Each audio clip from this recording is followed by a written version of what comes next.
కేంద్రంలో ఎన్డీఏ ప్రభుత్వానికి చిక్కులు మొదలయ్యాయా? ప్రధాన మిత్రపక్షంగా ఉన్న జేడీయూ హ్యాండ్ ఇస్తుందా? బీహార్ సీఎం నితీష్ కుమార్తో మోడీ ప్రభుత్వానికి ముప్పు పొంచి ఉందా? గత కొన్ని రోజులుగా జేడీయూ అధినేత వ్యవహరిస్తున్న తీరు వెనుక మర్మం ఏంటి? కీలకమైన నీతి ఆయోగ్ సమావేశానికి నితీష్ డుమ్మా కొట్టడానికి కారణం ఏంటి? ప్రస్తుత దేశ రాజకీయాలు ఏపీ సీఎం చంద్రబాబుకి అనుకూలమా, ప్రతికూలమా?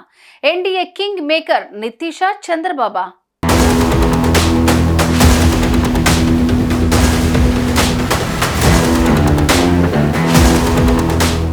ఆంధ్రప్రదేశ్లో తిరుగులేని విజయాన్ని సొంతం చేసుకున్న టీడీపీ కూటమి కేంద్రంలో కూడా చక్రం తిప్పుతోంది. కేంద్రంలో ఎన్డీఏ అధికారంలో ఉంది అంటే దానికి ఏపీలో టీడీపీ, బీహార్లోని జేడీయూ పార్టీలే కీలకం. నరేంద్ర మోదీని మూడోసారి ప్రధాని చేయడంలో చంద్రబాబు, నితీష్ కుమార్ ముఖ్య పాత్ర పోషించారు.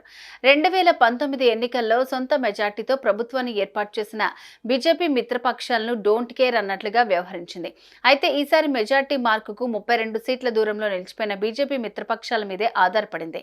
అయితే దీన్ని ఇప్పుడు అడ్వాంటేజ్ గా తీసుకుంటున్నాయి మిత్రపక్షాలు.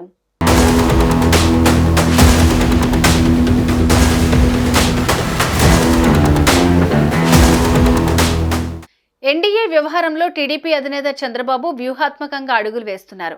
ఎన్డీఏలో రెండవ అతిపెద్ద పార్టీగా ఉన్నప్పటికీ కేంద్రంలో మంత్రి పదవులు ఇవ్వనప్పటికీ పెద్దగా పట్టించుకోలేదు. అయితే రాష్ట్రానికి రావాల్సిన నిధుల విషయంలో మాత్రం బాగానే పట్టుబట్టారు. పోలవరం, అమరావతికి నిధులు రాబట్టగలిగారు. బీహార్ సీఎం నితీష్ కుమార్ మాత్రం బీజేపీతో చెడుగుడు ఆడేస్తున్నట్లు కనిపిస్తోంది. మోడీ ప్రధానిగా బాధ్యతలు చేపట్టిన కొన్ని రోజులకే ప్రత్యేక హోదా అంశాన్ని తెరపైకి తీసుకొచ్చారు. ఇది ఏపీ సీఎం చంద్రబాబుకు కూడా రాజకీయంగా ఇబ్బందిని కలిగించింది.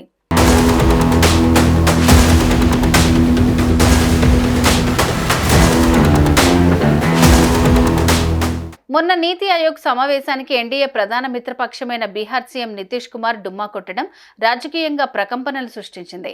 నితీష్ కుమార్ విషయం బీజేపీలో అంతర్గతంగా ఆందోళనను కలిగిస్తోంది. ఇదే సమయంలో ఏపీ సీఎం చంద్రబాబు మాత్రం బీజేపీకి మరింత దగ్గరవుతున్నారు. ఎన్డీఏ కూటమికి విధేయుడిగా ప్రవర్తిస్తూ అధిష్టానం వద్ద మంచి మార్కులు కొట్టేస్తున్నారు. అటు నితీష్ కుమార్ కూటమిలో కల్లోలం రేపుతుంటే చంద్రబాబు మాత్రం నేనున్నానంటూ అత్యంత నమ్మకమైన మిత్రపక్షంగా అడుగులు వేస్తున్నారు.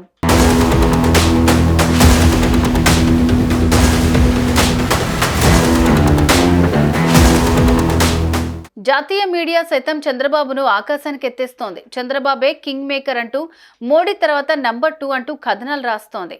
16 లోక్సభ స్థానాలతో ఎన్డీఏలో టీడీపీ అతిపెద్ద పార్టీగా ఉంది.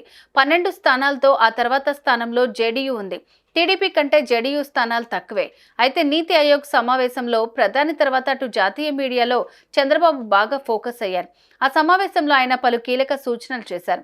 చంద్రబాబు అప్పట్లో వాజ్పేయి ప్రధానమంత్రిగా ఉన్నప్పుడు సంకీర్ణ ప్రభుత్వంలో కీలక పాత్ర పోషించారు. 2019 ఎన్నికలకు ముందు బీజేపీకి దూరం అయ్యారు.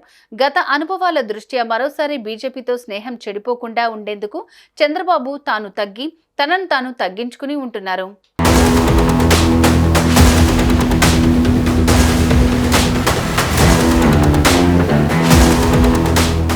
సంకీర్ణ ప్రభుత్వాలలో ముఖ్య పాత్ర పోషించడం చంద్రబాబుకు ఇది కొత్త కాకపోయినప్పటికీ ఈసారి మాత్రం ఆయన తన రాష్ట్ర ప్రయోజనాల లక్ష్యంగా అడుగులు వేస్తున్నారని జాతీయ మీడియాలో వార్తలు వినిపిస్తున్నాయి. నరేంద్ర మోదీ తర్వాత ఎన్డీఏ ప్రభుత్వంలో నంబర్ 2 స్థానంలో చంద్రబాబు కొనసాగుతున్నారని పలువురు విశ్లేషకులు వ్యాఖ్యానిస్తున్నారు. చంద్రబాబు ఢిల్లీలో గత కొంతకాలంగా చురుగ్గా కనిపిస్తున్నారు. దేశ రాజకీయాల్లోనూ తన మార్కు ప్రదర్శించేందుకు తహతహలాడుతున్నారు. ఇటీవల బడ్జెట్లో తన రాష్ట్రానికి ఎక్కువ కేటాయింపులు జరిపించుకున్నారు. అంతేకాదు నరేంద్ర మోదీతో మరింత సన్నిహితమయ్యారు. నీతి ఆయోగ్ సమావేశంలో వాళ్ళిద్దరినీ చూస్తే అదే అనిపించింది.